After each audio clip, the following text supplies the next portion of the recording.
करें स्टार्ट, कितने बच्चे आगे देखो। चलो जब तक मैं क्वेश्चन दे देता हूँ, ठीक है।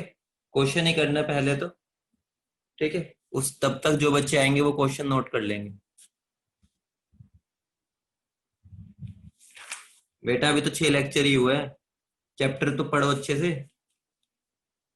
6 लेक्चर हुए अभी से पूछ रहे हो कब तक होगा। कौन सा क्वेश्चन रिपीट करूं बेटा? 160 वाला? देखो सिंपल सा क्वेश्चन था, देखो सिंपल सा क्वेश्चन था, ध्यान से सुनो, ठीक है।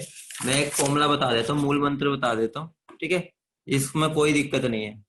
जो मेरा किसी भी सिस्टम का रेट है, ठीक है, और दूसरे सिस्टम का रेट है, ठीक है, उसको मैं क्या लिख सकता हूँ?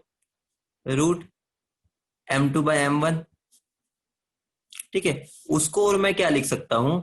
उसको मैं n1 T1/n2 T2 भी लिख सकता हूँ। ये मेरे n1 है, जो वो गैस के मोल्स आउट हुए हैं, ठीक है, जितने बाहर गए हैं, ठीक है, वो है ये n1। और ये दूसरे गैस के n2, ये मेरे किसके इक्वल होते हैं?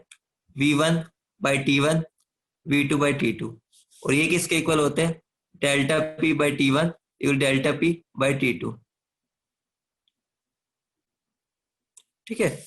मतलब होता क्या है देखो, हमें क्वेश्चन में क्या गिवन होगा देखो, वो या तो ये वैल्यू और ये दे देगा, ठीक है, ये दोनों दे देगा, ये निकालने को दे देगा, ठीक है। अगर ये निकालने को दे रहा है, ये गिवन है, ये गिवन है, ये गिवन है, या वो क्या कर सकता है, ये दोनों वैल्यू दे देगा, ठीक है, और तुम्हें ये निकालने को कह देगा। तो ये भी गिवन होगा, ये भी गिवन, ये भी गिवन, ये भी गिवन, ये भी गिवन।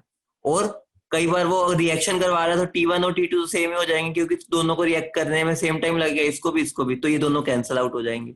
मतलब हमारे घुमा फिरा के रिएक्शन तो ये वाली लगनी है बस, कुछ भी नया नहीं है। बस तुम्हें एक वैल्यूज गिवन होगी और दूसरी निकालनी होगी, सारी वैल्यूज गिवन होंगी, एक को निकालना होगा, ठीक है। बहुत सिंपल क्वेश्चन होते हैं, मतलब ये लगा लो कि इस चैप्टर में, ये लगा लो 70% क्वेश्चन इसी में से आता है। तो इस क्वेश्चन इनको अच्छे से करना। ये जो रेट वाले क्वेश्चन है ना, तुम्हारे नीट का ले लो, एम्स का, नीट का एग्जाम ले लो, जेई का ले लो, सब में 70% चांसेस यही है कि यही क्वेश्चन पूछा जाएगा, ठीक है। तो क्वेश्चन लिखो, ठीक है। यहां पर मेरी दो गैस है, ठीक है, एक हीलियम है, ठीक है, और SO2 है, ठीक है। यहां से मेरा एक होल है छोटा सा, ठीक है। अब मेरा क्या है? If 20 gram of helium diffuses in 10 seconds through a hole, ठीक है, होल से निकल रही है 20 ग्राम हीलियम, ठीक है। What amount of SO2 diffuses through same hole in 20 second, ठीक है। मतलब क्या हो गया?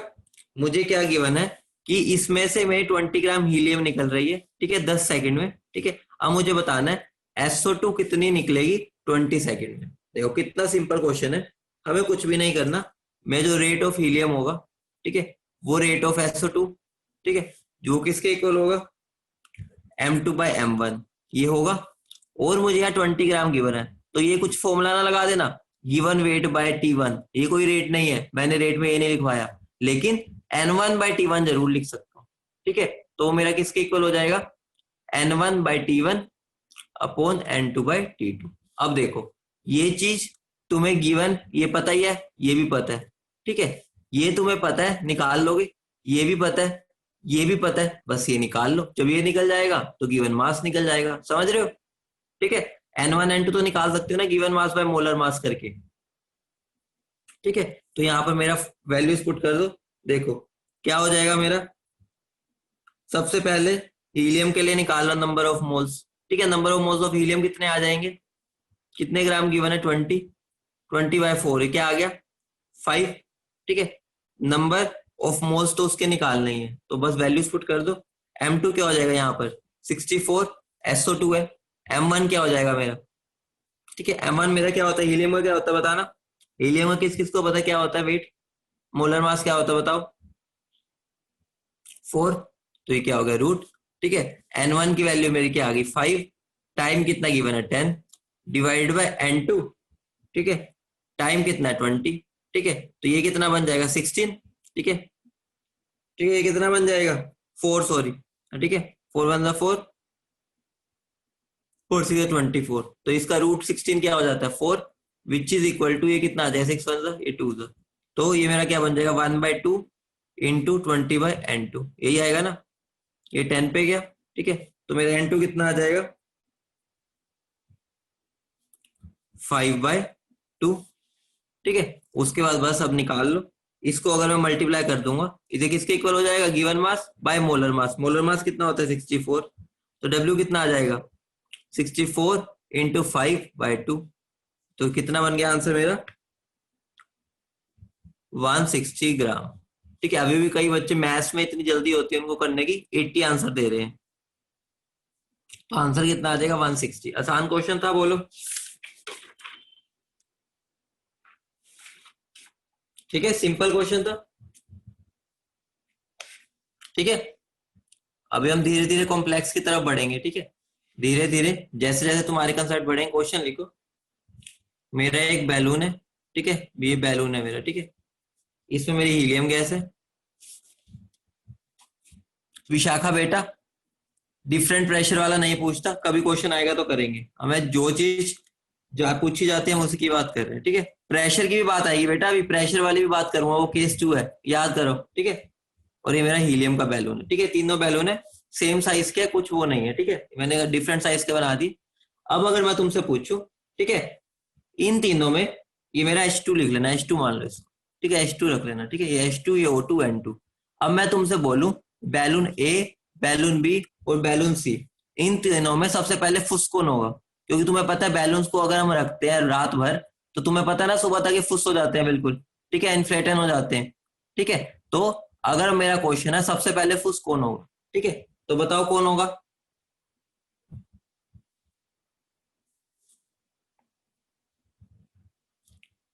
विच विल इन्फ्लेटन फर्स्ट, देखते हैं कौन बताता है, ठीक है। कई बच्चे सही बता रहे हैं, कई बच्चे गलत सोच रहे हैं, अभी भी गलत क्यों सोच रहे हैं मुझे ये समझ नहीं आ रहा, ठीक है। देखो तुम्हें अच्छे से पता है जो मेरा रेट होता है वो इनवर्सली प्रोपोर्शनल होता है 1/√, मास के, ठीक है। अगर उन्होंने कुछ भी नहीं बोला कि कितनी कितनी भरी हुई है तो मान के चलते हैं कि उसके अंदर सेम सब कुछ भरा हुआ है, ठीक है, मतलब सेम मोल्स है, ठीक है, और टाइम भी सेम है, बस उसने बोला है कौन पहले फुस होगा, ठीक है। तो बस सिंपली सी बात है, जिसका मोलर मास ज्यादा होगा उसमें से गैस स्लोली निकलेगी। मोटा आदमी है ना, याद है ना, हाथी, हाथी को टाइम लगा, मोटे आदमी को, मोटे लाला को, ठीक है, वो गैस को बाहर निकलने में टाइम लगेगा, ठीक है। तो मैं क्या बोल सकता हूँ, रेट ऑफ H2 सबसे ज्यादा होगा, रेट ऑफ, फिर कौन आएगा हमारा N2, फिर रेट किसका होगा O2 का, तो मतलब सबसे पहले कौन फुस हो जाएगा H2 वाला बैलून, ठीक है। तो अगर हम रात को H2 वाला बैलून रखेंगे तो सबसे पहले इन तीनों में H2 वाला बैलून फुस होगा, ठीक है। अब एक इंटरेस्टिंग क्वेश्चन पूछूं, बहुत बढ़िया क्वेश्चन, मजेदार। ये मेरा एक पाइप है, ठीक है, ये मेरा पाइप है, बहुत लाजवाब क्वेश्चन है, ये क्वेश्चन तुम्हारा प्रीवियस ईयर में भी आ रखा है, ठीक है, ठीक है। ये मेरा पाइप है, ठीक है, ये मेरा सेंटर है उसका, ठीक है, ये पॉइंट, ठीक है, और ये मैं लाइन ऐसे ड्रॉ कर रहा हूँ, ठीक है, ये मेरा पॉइंट ए है, ये मेरा पॉइंट बी है और ये मेरा पॉइंट सी है, ठीक है, सेंटर वाला पॉइंट बी है, ठीक है। यहां से मैंने NH3 पास की, ठीक है, यहां से मैंने HCl पास की। अब क्वेश्चन है eight which point white fumes will appear first। Question है मेरा व्हाइट फ्यूम्स कहां पर सबसे पहले देखी जाएंगी। बहुत सिंपल क्वेश्चन है, बहुत लाजवाब क्वेश्चन है, ये क्वेश्चन तुम्हारा प्रीवियस ईयर में आ रहा है।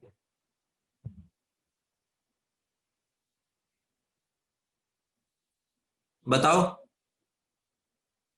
बोलो, सबसे पहले बताओ व्हाइट फ्यूम्स किसकी होती है, आइडिया है व्हाइट फ्यूम्स किसकी होगी, बोलो बेटा। व्हाइट फ्यूम्स, यहाँ पे तुम्हारी कई इनऑर्गेनिक भी टर्म्स यूज होंगे, ठीक है, तो यहां से तुम्हें सीखोगे कि NH3 जब HCl का रिएक्ट करवाता है तो मेरा NH4 Cl का सॉलिड देते हैं, ठीक है, ठीक है, जो कि व्हाइट फ्यूम्स वाला होता है, जिसकी व्हाइट फ्यूम्स होती है, ठीक है। तो व्हाइट फ्यूम्स कब बनेंगी, जब ये दोनों रिएक्ट करेंगे, ठीक है। और रिएक्ट कौन सा होता है, रिएक्ट जब ये कब करेंगे, हमें बताना है पॉइंट ए पे करेंगे, बी पे करेंगे, सी पे करेंगे। तो अब एक बात बताओ, ठीक है, यहां से मैंने भेजा एक पतला सा बंदा, ठीक है, और यहां से मैं भेज रहा हूँ एक मोटू लालू, ठीक है, स्नोरलेक्स टाइप, ठीक है। अब बताओ कि ये एक पतला सा बंदा एक मोटा सा बंदा, ये दोनों मिलेंगे कब, तुम बता दो, मिलेंगे कहां पर। तुम्हें पता है ये पतलू सा बंदा ज्यादा आगे तक पहुंचेगा, और ये स्लोली बेचारा मटकता मटकता चलेगा, मटकता मटकता, और ये सी तक ही पहुंच पाएगा। मतलब क्या हो गया, मैं क्या बोल सकता हूं कि रेट जो होता है वो इनवर्सली प्रोपोर्शनल होता है 1 बाय मोलर मास से।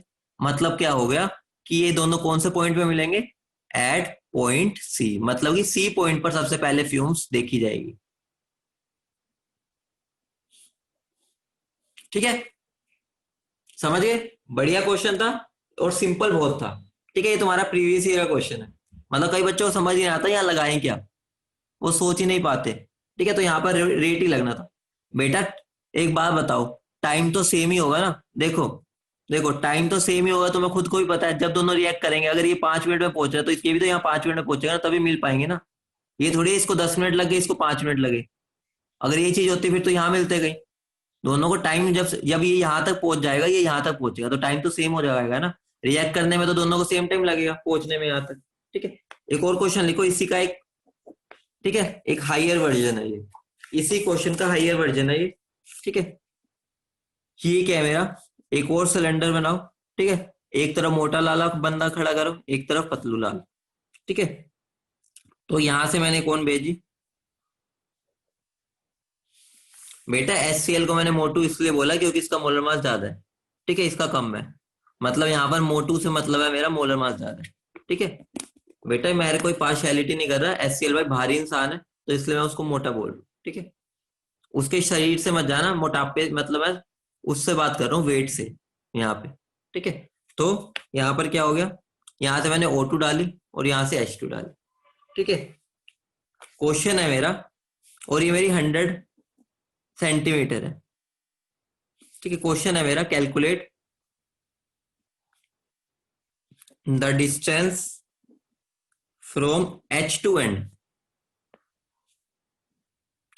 Where first drop of liquid appears.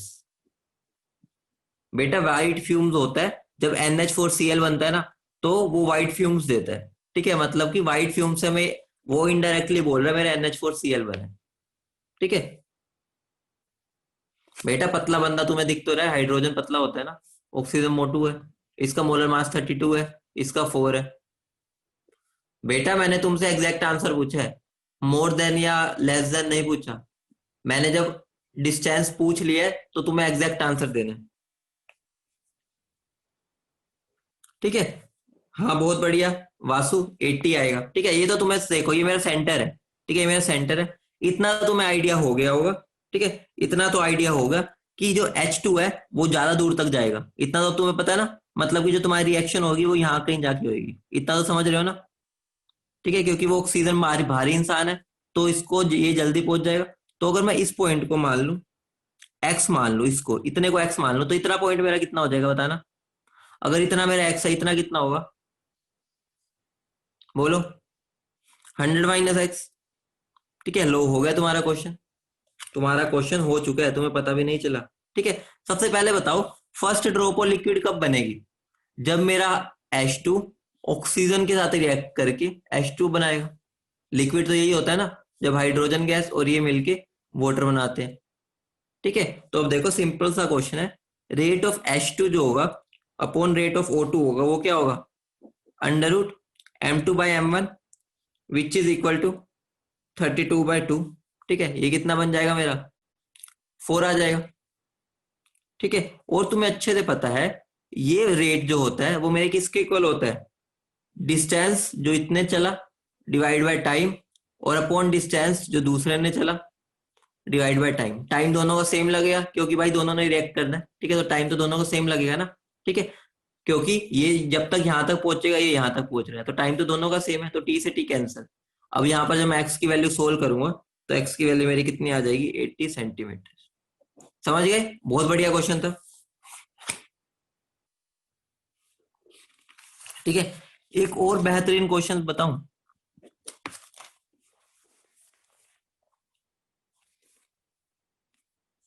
ठीक है, ये मेरा एक क्लासरूम है। बेटा तेज लग रहा है क्या? इतनी आराम से करवा रहा हूं मैं तो, तेज लग रहा है? ठीक है, देखो ये मेरा क्लासरूम है, ये मेरा क्लासरूम है, ठीक है, जहां पर तुम जेनेसिस में पढ़ोगे। ठीक है, ये तुम्हारा रूम है। ठीक है, ये तुम्हारा रूम है जहां पे तुम्हारी जेनेसिस पे क्लास होगी। ठीक है, यहां से मैं आया। हाँ बेटा, ये नोट करना है, क्वेश्चन है, ये क्वेश्चन है तुम्हारा, क्वेश्चन है, क्वेश्चन। ठीक है, यहां से मैं घुसा, यहां पर मेरे 13 वो है, 1 2 3 4 5 6 7 8 9 10 11 12 13। ठीक है, यहाँ पे 13 मेरे क्या है, बेंचेस पड़े हैं। ठीक है, और यहाँ से सबसे तुम्हारी क्लास का शरारती बच्चा है। ठीक है, तुम्हारी यहाँ से तुम घुस रहे हो बैक बेंचर्स, यहाँ से टीचर घुस रहे हो। ठीक है, ठीक है, सुन पा रहे हो, समझ रहे हो? ठीक है, यहां से मैं घुसा, यहां से मैंने क्या किया, यहां से मैंने फर्स्ट बेंच से क्या छोड़ी, यहां से मैंने पास की है लाफिंग गैस। लाफिंग गैस मतलब कि जिससे लोग बच्चे हंस हंस हंस के पागल हो जाएंगे, लोटपोट हो जाएंगे। ठीक है, N2 होती है लाफिंग गैस, जिसको नहीं पता। ठीक है, और जो ये लास्ट वाला बैच वाला है, ठीक है, लास्ट बेंच से, उसने यहां से क्या पास की, उसने यहां से टीयर गैस पास की। ठीक है, वीपिंग गैस। ठीक है, जिसका फॉर्मूला होता है, ठीक है, टीयर गैस, रोने वाली, जिसके, ठीक है, या वीपिंग गैस बोल लो, एक ही बात है। ठीक है, फॉर्मूला मेरा क्या है उसका, C6H11Br। ठीक है, अब एक बात बताओ, मेरा क्वेश्चन है कि at which row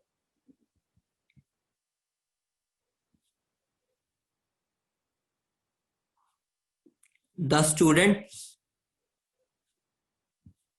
start laughing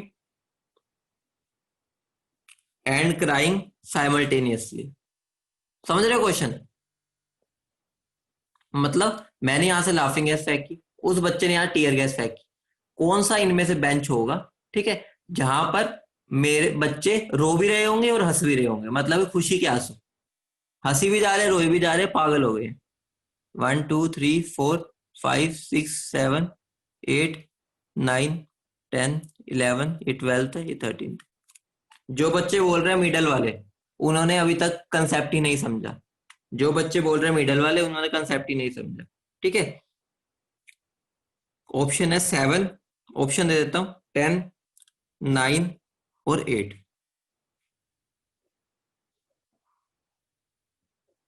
ठीक है, क्वेश्चन लिख लो फटाफट बेटा, ये लैंग्वेज में आता है, ये तो मैंने तुम्हें बस डायग्राम बना के दे दिया। क्वेश्चन ऐसे आता है, a teacher enter a classroom from first door while student from the back door, there are 13 equidistance, ये सारे इक्वी डिस्टेंस पे है सारे ये बेंचेस। ठीक है, इनके बीच का डिस्टेंस बराबर है। ठीक है, the teacher releases N2O from the first bench well the student releases tear gas from the last bench, at which row the student start laughing and crying simultaneously. ठीक है, तो करें इसको, आसान क्वेश्चन है, लेकिन जब पेपर में आता है भी तो तुम्हें पता है कि तुम्हें कौन सा कंसेप्ट लगाना है, पेपर में बच्चे समझ नहीं पाते। ठीक है, चलो करते हैं, बहुत सिंपल क्वेश्चन है, अभी सोल्व करते हैं बेटा। मन में थोड़ी कर रहा हूं मैं, तुम्हें प्रूफ दूंगा जो आंसर आएगा। मैंने भी निकाल थोड़ी रखा है, तुम्हारे साथ ही निकाल रहा हूँ। ठीक है, जो मेरा रेट होगा N2 का, वो रेट होगा मेरा सी अपॉन रेट ऑफ C6H12O2। ठीक है, ये मेरे किसके इक्वल होगा, √M2/M1। M2 की वैल्यू बताना, M2 की वैल्यू कितनी आई है, M2 की वैल्यू बताना। 163 आ रही है, बोलो।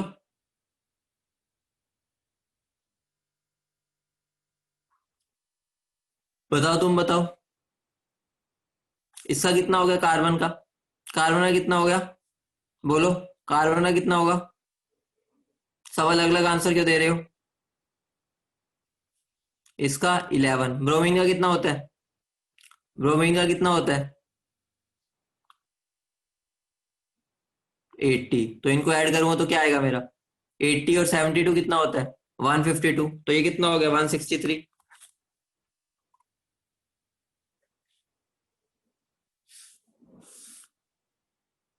बेटा यहाँ पे कुछ गलती हुई है क्या फॉर्मूले में? टीयर गैस का यही होता है ना फॉर्मूला। ठीक है, चलो इसको सोल्व करते हैं। ठीक है,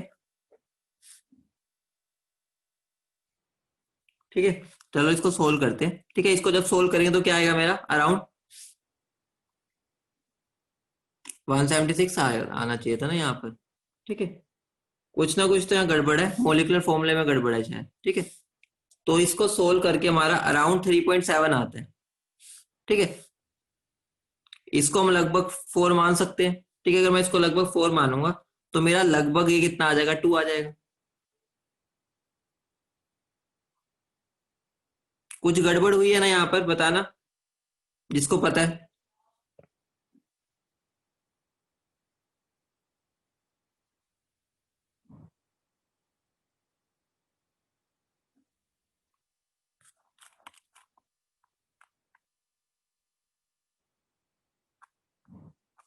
ठीक है बेटा, चलो जो भी होती है, जो मैंने फॉर्मूला दे दिया शायद ओ भी आता है। ठीक है, वो तुम देख लेना। ठीक है, वीपिंग गैस का एक बार फॉर्मूला देख लेना। ठीक है,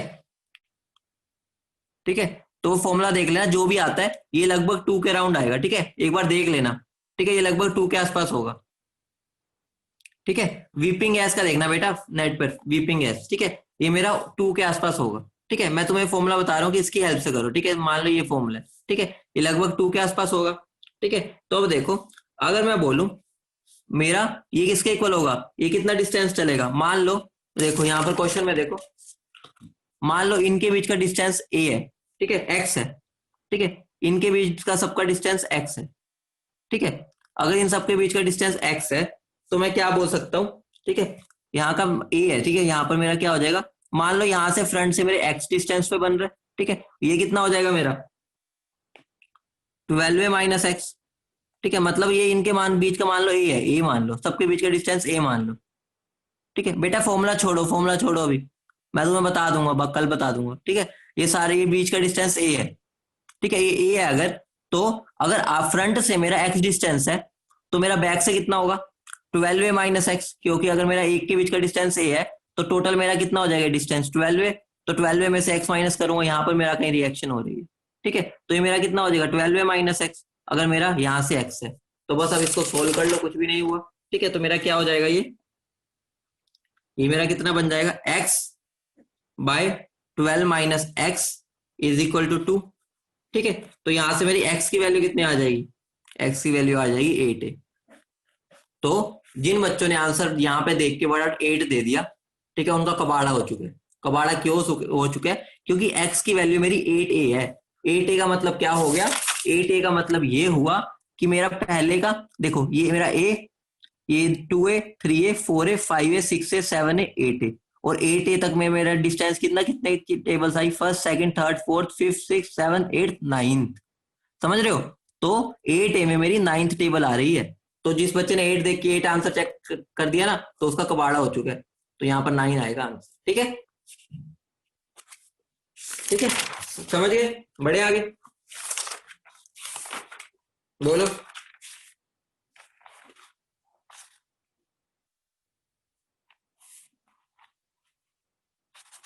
ठीक है बेटा, कुछ भी नहीं किया मैंने।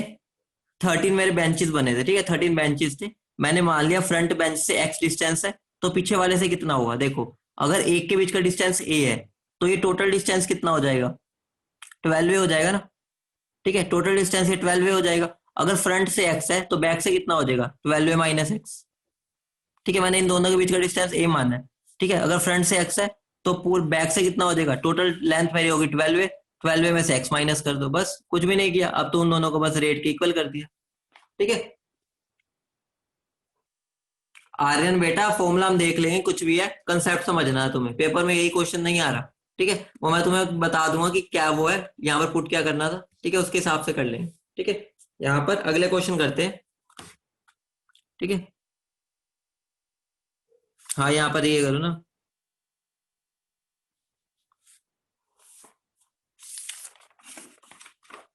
ठीक है, बढ़े आगे।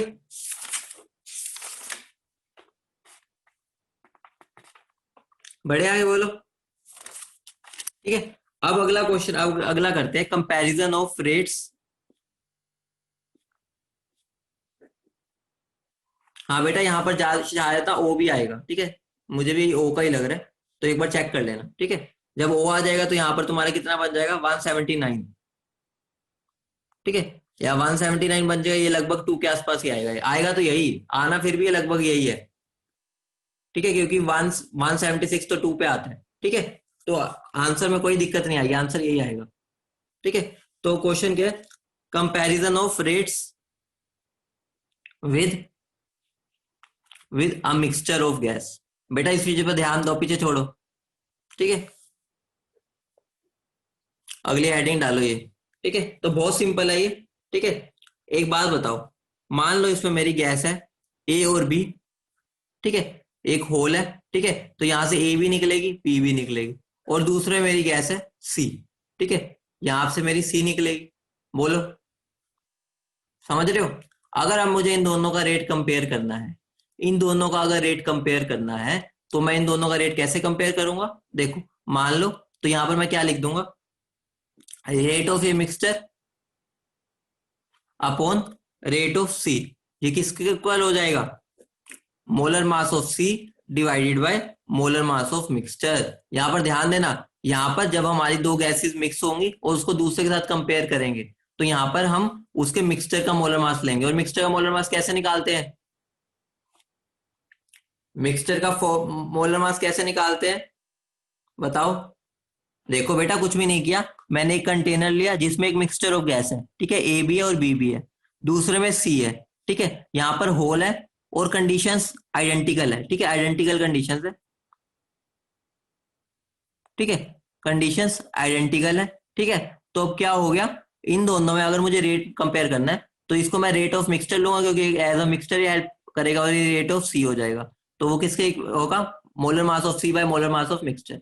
तो मोलर मास ऑफ मिक्सचर मेरा क्या होता है, मोलर मास ऑफ मिक्सचर मेरा क्या होता है, M1N1 plus M2N2 divided by N1 plus M2, ठीक है। या मैं इसको ऐसे भी लिख सकता हूँ, समेशन ऑफ MI XI, ठीक है, ये एक ही बात होती है, पता है ना, इससे भी निकाल सकते हो, इससे भी। MI XI में क्या होएगा, M1N1 upon N1 plus N2, N1 upon N2 क्या होता है, मोल फ्रैक्शन ऑफ वन, ठीक है, तो M1 X1 plus M2 X2 भी बोल सकते हैं, ठीक है, एक ही बात है, दोनों एक ही फॉर्म है, ठीक है, एक अलग फॉर्म है, ये अलग फॉर्म है, जिससे तुम्हें इजी लगे, ठीक है। समझ रहे हो ना ये कैसे आता है, बोलो, देखो, M1N1 plus M2N2 divide by N1 plus N2 करूंगा अगर मैं, ठीक है, तो मैं इसको क्या लिख सकता हूँ, M1N1 upon N1 plus N2 plus M2N2 upon N1 plus N2, ऐसे लिख सकता हूँ इसको।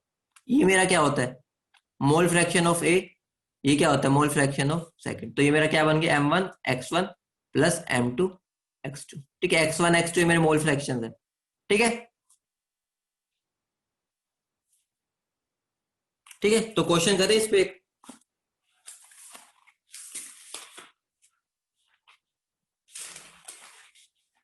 बोलो,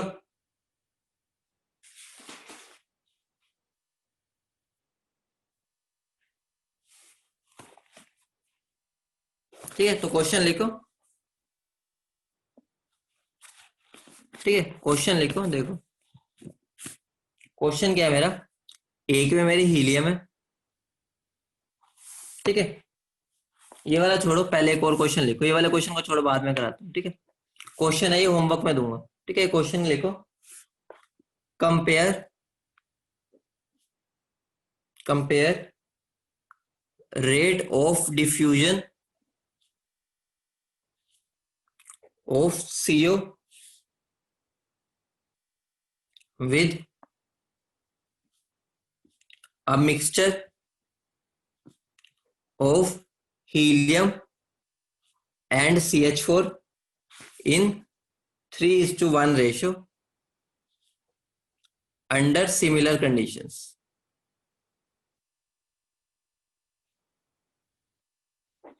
ठीक है, तो इसको कैसे कर सकते हैं? देखो सिंपल सा क्वेश्चन है। सबसे पहले एम एवरेज निकाल लो। ठीक है, एम एवरेज क्या हो जाएगा? ये 3:1 रेशियो में है। ठीक है, तो मैं इसको ये लिख सकता हूं, M1 X1 plus M2 X2। ठीक है, M1 मेरा कितना हो जाएगा? M1 कितना है मेरा? 4। ठीक है, मेरा हीलियम और CH4 है। हीलियम का मेरा कितना होता है? 4। उसका मोल फ्रैक्शन कितना है? मोल फ्रैक्शन अगर मैं निकालना चाहूं हीलियम का कितना आ जाएगा? 3/4 आएगा ना। ठीक है, और मोल फ्रैक्शन ऑफ CH4 क्या आएगा? 1/4। ठीक है, तो ये क्या हो जाएगा? 4 × 3/4 प्लस 16 × 1/4। इसको सोल्व करूंगा तो क्या आ जाएगा? 7 ग्राम। जिसको इसमें कंफ्यूजन हो रही है वो ये भी लगा सकते हैं, M1 N1 plus M2 N2 upon N1 plus N2। ठीक है, एक ही बात है, कुछ फर्क नहीं है।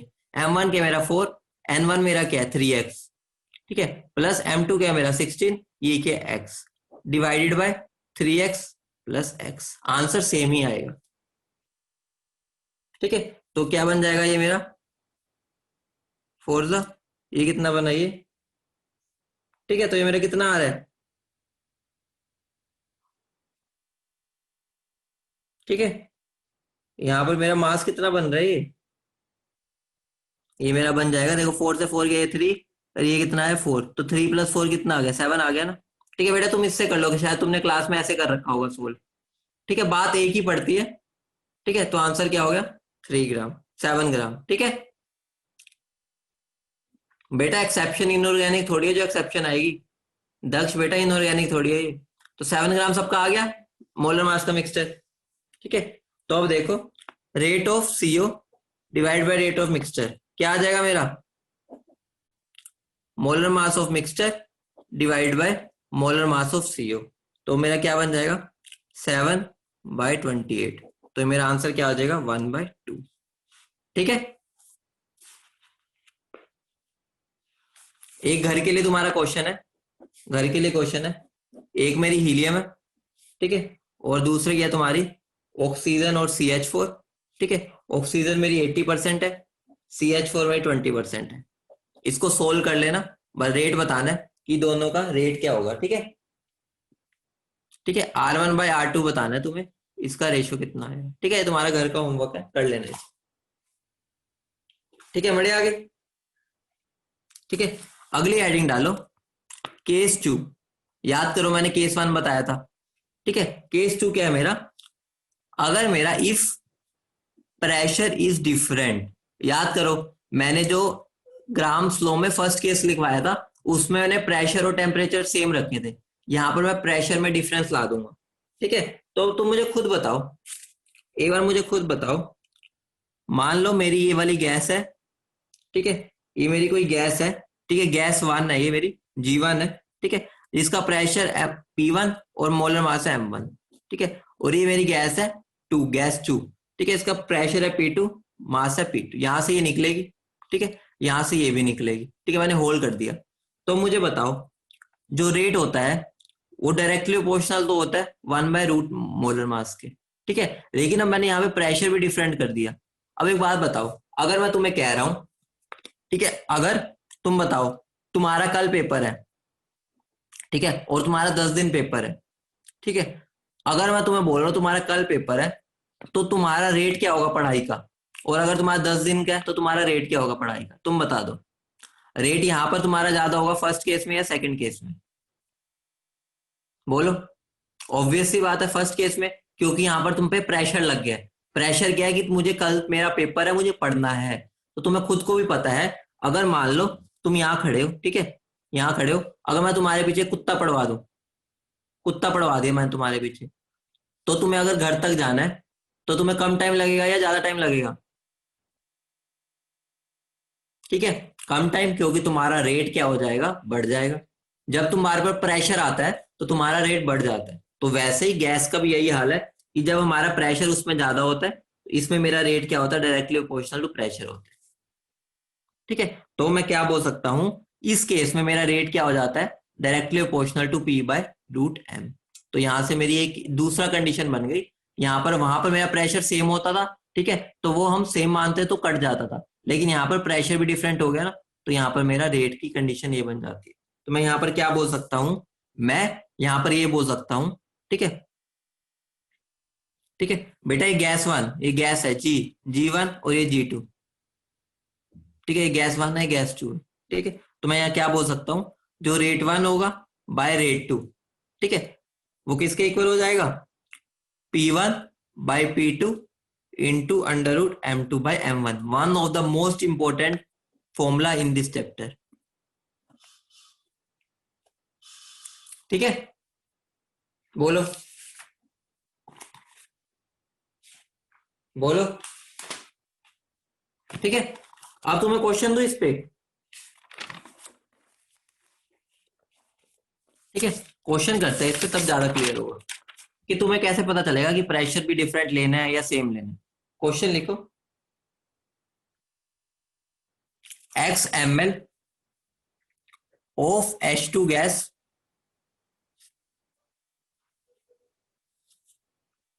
x ml of H2 gas diffuses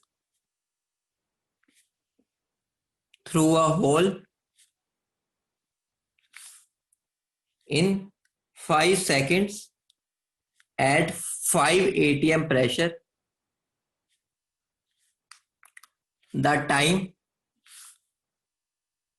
taken for O2 gas to effuse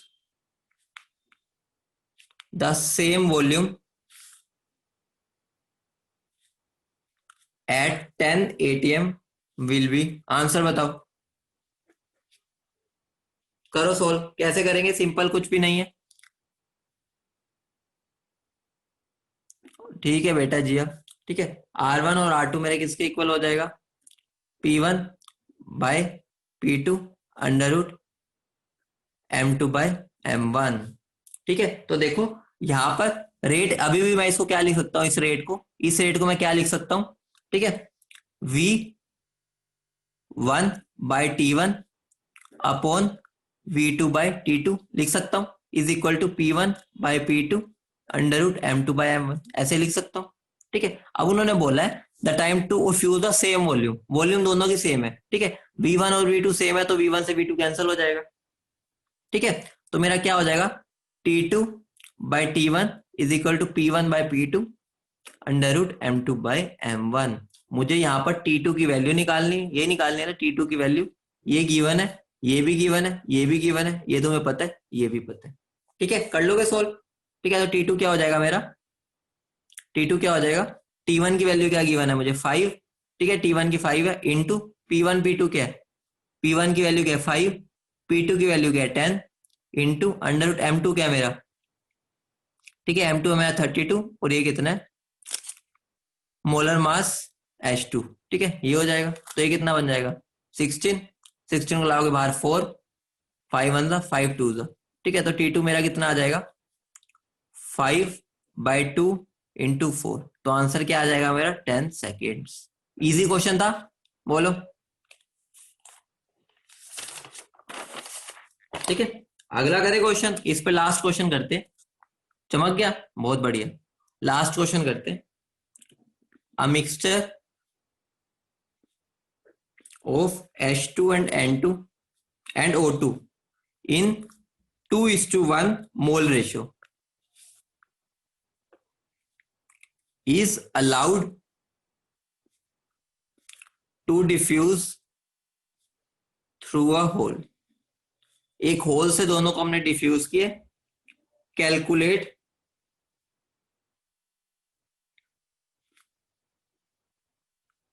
calculate the composition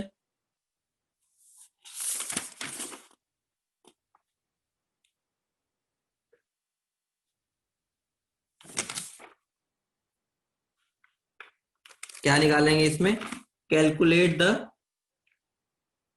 ratio बोल दो, calculate the ratio at which they are coming. बहुत सिंपल है, अभी बताता हूँ। देखो सबसे पहली बात है, देखो सबसे पहली बात है कि सर हमें पहचानना कैसे है। देखो वही बता रहा हूं। देखो मैंने यहां पर प्रेशर की बात नहीं की, ठीक है, मैंने कुछ भी प्रेशर नहीं दिया, ठीक है, लेकिन तुम्हें पहचानना कैसे क्वेश्चन में। देखो जब भी अगर उसने तुम्हें मोल्स के बारे में कुछ नहीं बताया और ना ही उसने डायरेक्ट प्रेशर दिया, मतलब उसने प्रेशर भी नहीं दिया जैसे पिछले क्वेश्चन में मैंने दे दिया था, ठीक है, लेकिन इसमें उसने मोल्स रेशियो दे दिया। अभी तक हमने जितने भी क्वेश्चंस किए मैंने कहीं पर भी तुम्हें ये नहीं बोला था कि वो दोनों गैस के इतने इतने मोल रेशियो है। बोला था किसी क्वेश्चन में? तुम्हारे माइंड में आ रहा होगा कि सर आपने अभी इस क्वेश्चन में बोला था, इस क्वेश्चन में बोला था, लेकिन यहां पर मैंने क्या बोला था, मुझे इसका रेट और इसका रेट कंपेयर करना है जिसमें इसके मोल्स थे 3:1, ठीक है, 3:1 इसके मोल्स थे, लेकिन मुझे जिन दोनों को कंपेयर करना था उन दोनों के मुझे मोल्स गिवन नहीं थे, ठीक है, मतलब कि मुझे इसके मोल्स गिवन थे और इसके मोल्स गिवन थे, ठीक है। तो यहां पर मेरा क्या क्वेश्चन है, मुझे यहां पर ये क्वेश्चन है, मेरी H2 है जो वो मेरी 2x है, और जो मेरी H2 है, ठीक है, ये मेरी H2 है, ये मेरी O2 है, O2x है, ठीक है। अब देखो अगर उसने तुम्हें एक मिक्सचर दिया होता, ठीक है, अगर तुम इसका निकाल के मिक्सचर भी निकाल लोगे, ठीक है, मोलर मास ऑफ मिक्सचर भी निकाल लोगे, तो कंपेयर किससे करोगे? सोच के देखो, H2 और O2 का अगर मैं मिक्सचर निकाल लूंगा तो मैं कंपेयर किससे करूंगा? सीधी सी बात है, किसी से नहीं कर सकता। तो ध्यान रखना, जब भी वो मुझे कोई मोल्स की वैल्यू दे देगा ना, मोल्स की वैल्यू या डायरेक्ट प्रेशर, तो समझ जाना कि प्रेशर डिफरेंट है। अगर उसने कुछ बोला ही नहीं मेरे पास कितनी गैस है, बस ये बोल दिया एक गैस ये है एक गैस ये है, तो समझ जाना वो प्रेशर की बात सेम कर रहे हैं। समझ रहे हो ना कंसेप्ट, कहां पर प्रेशर डिफरेंट लेना, कहां पर सेम, ठीक है। मतलब कि यहाँ पर वो डायरेक्ट प्रेशर दे दे कि दोनों का डिफरेंट डिफरेंट है, ठीक है। ध्यान से सुनो, जैसे पिछले क्वेश्चन में मैंने बता दिया था, ध्यान से सुनो, पिछले क्वेश्चन में मैंने बता दिया था इसका प्रेशर ये है, इसका प्रेशर ये है। एक केस तो ये हो गया जहां पे प्रेशर डिफरेंट हो गया, ठीक है, क्योंकि याद करो मैंने अभी तक जितने क्वेश्चन कराए हैं कम से कम 8-10 करवा दिए, कहीं पर भी मैंने तुम्हें प्रेशर का नाम भी नहीं लिया था, याद है ना? एक भी क्वेश्चन में मैंने ये नहीं बोला कि इतने प्रेशर है, कोई प्रेशर की बात ही नहीं की। वहां पर इसका मतलब वो कांस्टेंट है। यहाँ पर जब मैंने प्रेशर ही बता दिया कि डिफरेंट डिफरेंट है, और दूसरा केस क्या हो गया, दूसरा केस क्या है, मैंने उनके मोल्स बता दिए, मोल्स या अमाउंट बता दिया, ठीक है। या तो मैं डायरेक्ट प्रेशर बता रहा हूं या मैं डायरेक्ट उनके मोल्स या अमाउंट बता रहा हूं, तो इनडायरेक्टली मैं बता रहा हूं कि मेरा प्रेशर भी डिफरेंट डिफरेंट है, ठीक है, डिफरेंट प्रेशर है, ठीक है। अब इस क्वेश्चन में देखो, ठीक है, 2:1 मोल रेशियो में है, ठीक है, तो मुझे खुद बताओ, अगर 2:1 मोल रेशियो में तो तुम्हें खुद को भी पता है जो मेरा प्रेशर होता है वो directly proportional number mole of moles होता है, पता है ना? जितने ज्यादा मोल्स होंगे उतना ही ज्यादा प्रेशर होगा अगर मेरी वॉल्यूम और टेम्परेचर कांस्टेंट है। ये चीज पता है सबको? तो मतलब इसका मतलब क्या हो गया, हाइड्रोजन का प्रेशर ज्यादा होगा, ठीक है, और इसका कम होगा। तो एक बात बताओ, एक और फॉर्म मैं बनाने जा रहा हूँ, ठीक है, एक और फॉर्म बनाने जा रहा हूँ, जो मेरा रेट होता है R1/R2, ठीक है, वो क्या आया था मेरा, P1/P2 √M2/M1 था ना मेरा ये, बोलो बोलो, ठीक है। अगर ये दोनों रेशियो ही है मेरे, अगर ये दोनों रेशियो ही है, मुझे पता है pressure directly proportional to N होता है, तो मैं यहां पर इसको एक और फॉर्म में कन्वर्ट कर सकता हूँ, R1/R2 is equal to N1/N2 √M2/M1। बोलो, ये इसका आंसर दो। मैं अगर प्रेशर और ये दोनों डायरेक्टली प्रोपोर्शनल है तो मैं इसको ऐसे लिख सकता हूँ, ठीक है। तो ये मेरी एक और फॉर्म आ गई रेट की, ठीक है, ये मेरी एक और फॉर्म है, एक और फॉर्मूला बन गया रेट का, यहाँ पर मैं डायरेक्ट क्वेश्चन कर सकता हूँ। लेकिन इस बात का ध्यान देना, एक बहुत इंपॉर्टेंट बात बता रहा हूँ, एक बात बताओ, कई बार वो मुझे वो दे देता है, ठीक है, इसी रेट को मैं N1/T1 अपॉन N2/T2 भी लिख सकता हूँ, बोलो, ये लिख सकता हूँ, बोलो। अगर मैं जनरली रेट की बात करूं तो ये भी बोल सकता हूँ।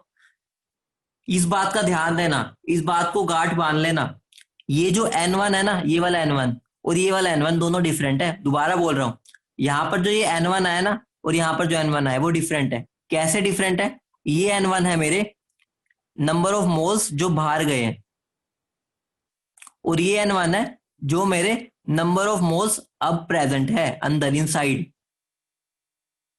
समझ रहे हो ना, ये मैंने क्या बताया था, N1 मेरे क्या होते थे, कितने मोल्स आउट हुआ है, और ये मेरे N1 क्या है, जो मेरे कितने मोल्स मेरे गैस के इसमें प्रेजेंट है जो प्रेशर लगा रहे हैं।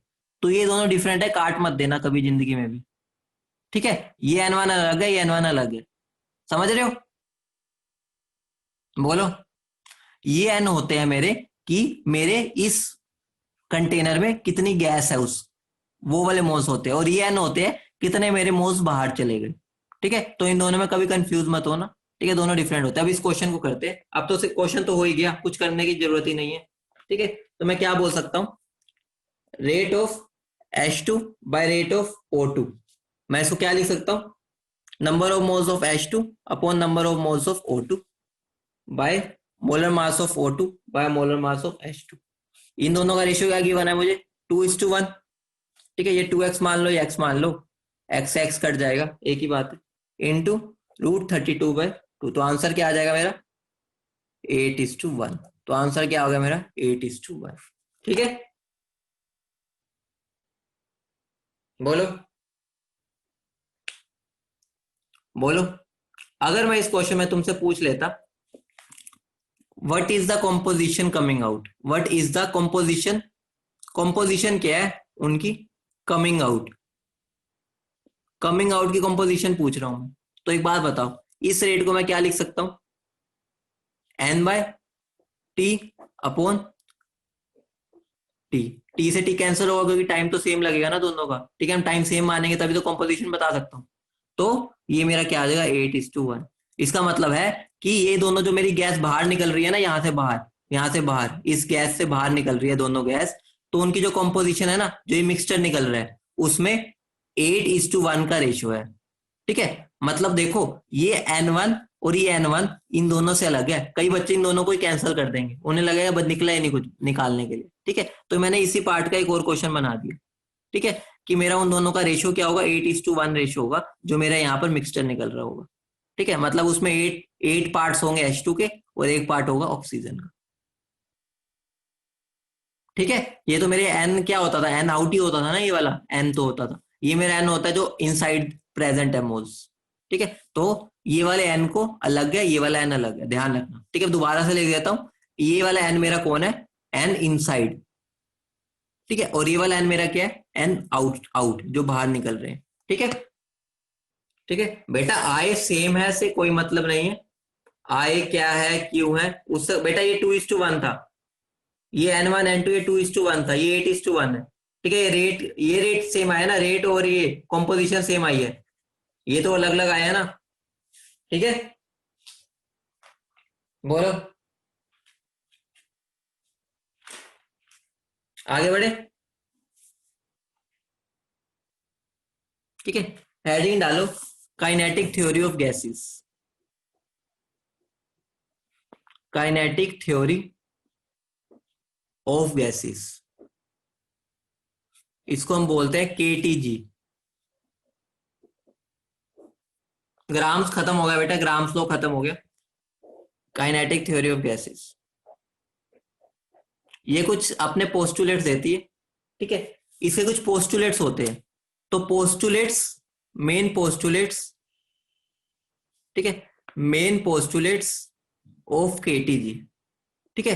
केटीजी की पोस्टुलेट्स है बेटा, जो सबसे इंपॉर्टेंट पार्ट था वो हमारा हो चुका है, इस चैप्टर का सबसे इंपॉर्टेंट पार्ट हो चुका है हमारा, ठीक है। अब ये वाली चीजें आ तो सकती है, लेकिन जो सबसे 70% जो सबसे इंपॉर्टेंट है वो यही है, ठीक है। जो क्वेश्चन तुम्हारे आते हैं वो इसी पार्ट से आते हैं लगभग, ठीक है।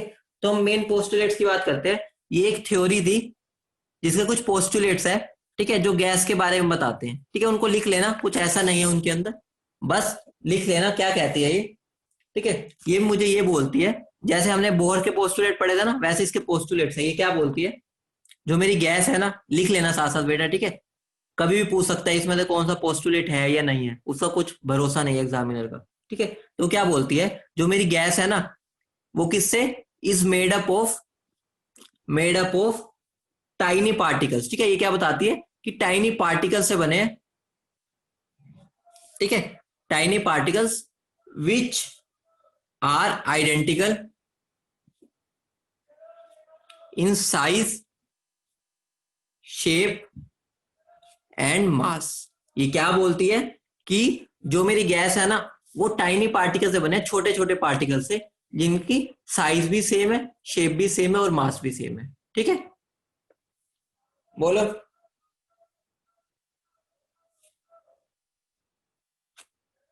ठीक है, ठीक है, बोलो। ठीक है बेटा, हम ये सेम गैस की बात कर रहे हैं। ठीक है, एक गैस की बात कर रहा हूं मैं, एक गैस की। ठीक है, गैस, एक गैस की बात कर रहा हूँ। ये नहीं कह रहा कि O2 और H2 में, O2 के अंदर जो सारे एटम्स है, ठीक है, या पार्टिकल्स है, उनकी आइडेंटिकल शेप है, साइज और मास है।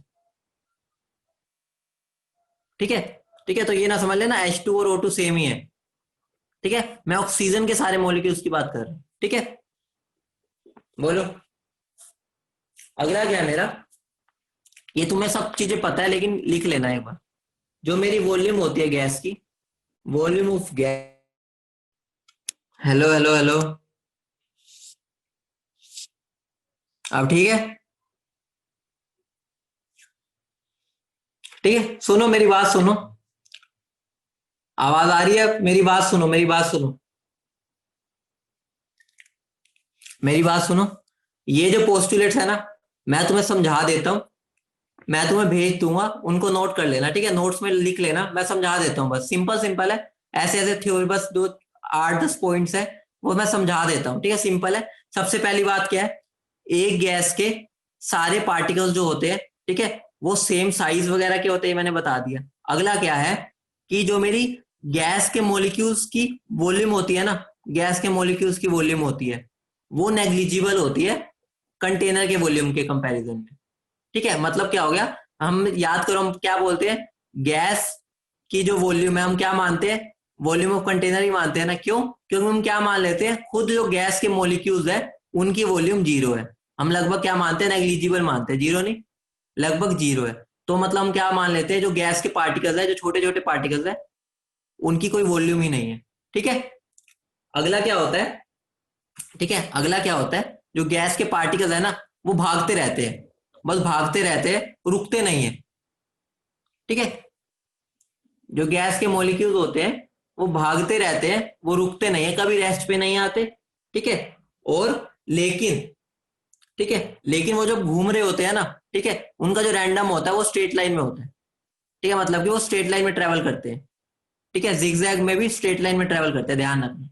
ठीक है, अगला पॉइंट क्या है, अगला पॉइंट क्या है, जब वो भाग भूल रहे होते हैं इधर उधर, ठीक है, इनमें से जो भाग रहे होते हैं, तो जो, जब वो टकराते हैं, ठीक है, वो कंटेनर की वॉल्स के साथ टकराते हैं।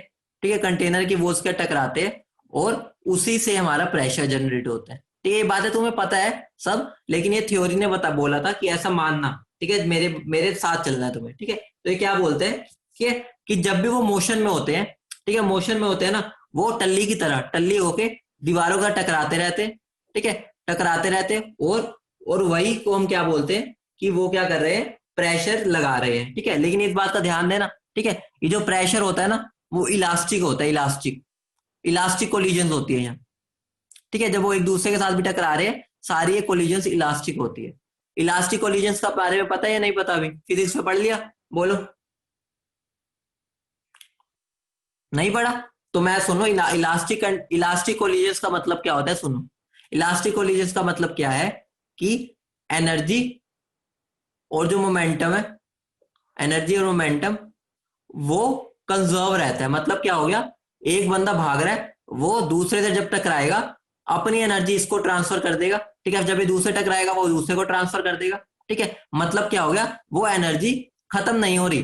क्योंकि अगर मान लो, अगर ये एक दूसरे टकराए, ठीक है, टकराने पे ये रुक जाते, जैसे इंसानों में होता है, दो बाइक आ रही है, वो एक दूसरे टकराती है तो रुक जाती है ना। तो यहाँ पर ऐसा होता है, जब ये टकराएंगे ना, एक दूसरे के साथ एनर्जी को चेंज करेंगे, और जैसे चेंज करेंगे तो इन दोनों की वेलोसिटी भी बदल जाएगी। ठीक है, मतलब क्या हो गया, मतलब ये हो गया कि एनर्जी और जो मॉलिक्यूल्स होते हैं, एनर्जी और मोमेंटम कंजर्व रहेगा। मतलब जब वो एक दूसरे को टकराएंगे तो एनर्जी को ट्रांसफर होगा, लॉस कभी नहीं होगा। क्योंकि अगर लॉस हो गया तो एक ऐसा टाइम आएगा कि वो बेचारे रेस्ट पे आ जाएंगे। क्योंकि अगर वो बेचारे टकराते टकराते अपनी एनर्जी लूज करते रहेंगे, तो वो रेस्ट पर आ जाते और वो बैठ जाते, वो गैस ही ना रहती। ठीक है। तो इलास्टिक कोलिजन का मतलब ये होता है कि एनर्जी एक दूसरे में ट्रांसफर होती रहती है, ठीक है, बोलो, ठीक है। बाकी चलो मैं पोस्टुलेट्स अगली क्लास में कल डिस्कस कर लूंगा, ठीक है, टाइम हो गया, ठीक है। बाकी अगली क्लास में डिस्कस कर लूंगा, कल ही डिस्कस कर लेंगे, ठीक है।